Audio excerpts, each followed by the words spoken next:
Beast is a complex character, especially now in the comics, but perhaps by getting a better understanding of him through his alternate reality selves, we can understand how he's changed so radically, both physically and mentally throughout the years. Welcome back, Nerd Squad, it's me, Amanda, and this is the top 10 alternate versions of Beast. Let me know what your favorite thing about Beast is in the comments below, or who your favorite X-Men team member is, Beast or otherwise.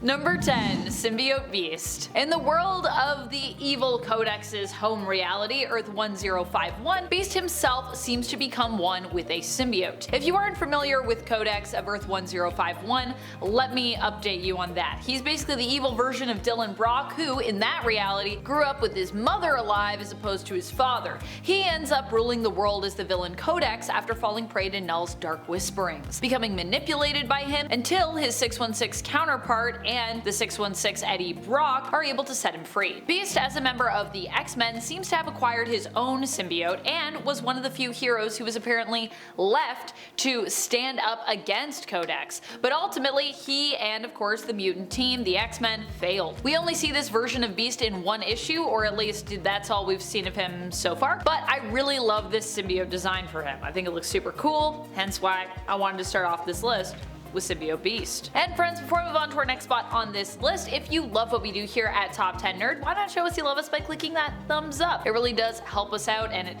feeds the algorithm. Feed the algorithm! Sometimes we must. Number 9. Earth A. Everyone gets sued, left, right, and center when it comes to Earth A. Oh boy. For those who are not familiar with this reality and its inhabitants, it was a world where most people did not actually have superpowers. It is also known by its designated number of Earth 721. Here, a scientist created a device that would allow the people of the Earth A reality to travel to Earth 616, so they might go on vacation living the life of their superhero counterparts on this Earth. If you've heard about Jennifer Walters, aka She-Hulk, getting romantic with Juggernaut, aka Kane Marco, this was actually later revealed to have not actually been Jen, but instead her impersonator from Earth A. That's how we made sense of that weird thing that happened, because it was a weird thing. As a result of many heroes being impersonated by their Earth A counterparts, there were a lot of lawsuits as a result of that revelation. Beast of Earth 616 was one of the many who attempted to sue his Earth A counterpart, who did in fact, of course, impersonate him. Beast was hoping to sue the Henry McCoy of Earth 712 for any and all scientific discoveries he'd made while disguised as his 616 counterpart. Number 8. Sinister vs. Xavier. In this reality, Mr. Sinister also formed his own team of X-Men. However, Beast being Beast, even in this reality, he remained a member of Charles Xavier's, aka Professor X's, team. When X's team came head-to-head with Sinister's X-Men team over the fate of young mutant Storm, Xavier's X-Men seemingly won this fight. As a result, they would recruit Cyclops and Havoc from Sinister's team, who they truly believed wanted to join them.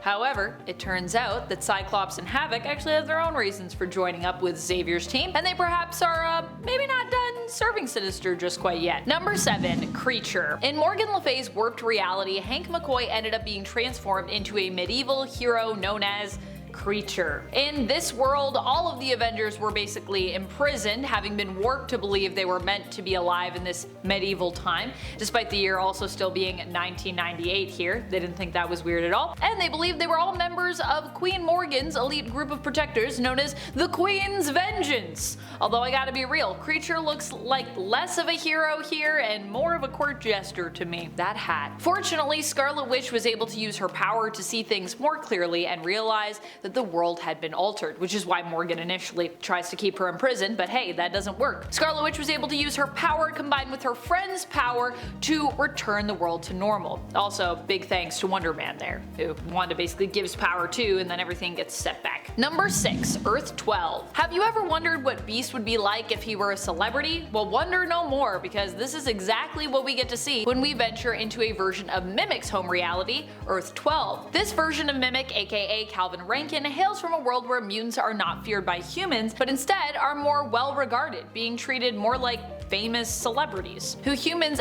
actively want to be like. All of the heroes of that world are more celebrated than like, you know, regular people being like, you guys, you're sometimes good but sometimes bad. Having their own fans and various brands who actively want to represent them. This version of Mimic would go on to be selected as the leader of the Exiles team in issue number 1, but we'd also see a glimpse into his home reality, and among those other mutants present, would get to see Hank McCoy's Beast thriving here as well. We don't really know how it happened, but we do know that even in this reality, Hank goes from being a humanoid-looking beast with oversized feet and hands to the bouncing blue beast from modern comics we've come to know and love. We can assume probably that it happened in a similar way. We also don't know like really what Beast's life is like here, but I know that Calvin and Angel in this reality like both co-founded a charity, so I'm assuming Calvin did something cool with Beast too. I don't know, maybe Beast was the one that helped him write a book. Number 5, MC2. I love the MC2 reality of Earth 982. This is the home reality for Spider-Girl, aka Mayday Parker, the daughter of Peter Parker's Spider-Man and Mary Jane Watson. You see, in this reality, heroes were actually allowed to settle down, start families, and even, get this, retire. Alas, Beast was not quite as lucky as some others from this reality though. He ends up in a fight against Juggernaut and is really only seen in a few issues from this line of comics. I would have to assume that at some point he does retire since many younger heroes take over for those who have come before here, but we really don't see him that much, so I cannot confirm or deny this theory based on anything from the comics that I've seen. Sad, because I would actually be interested in seeing what Beast would get up to if he were allowed to settle down, have kids of his own, or you know, retire and maybe focus on more purely scientific pursuits. I could see that too. Professor Beast, let's go. Number 4, Beast. Now with more Beast. This version of Beast hails from Earth 763. Here, Beast ended up becoming even more Beast-like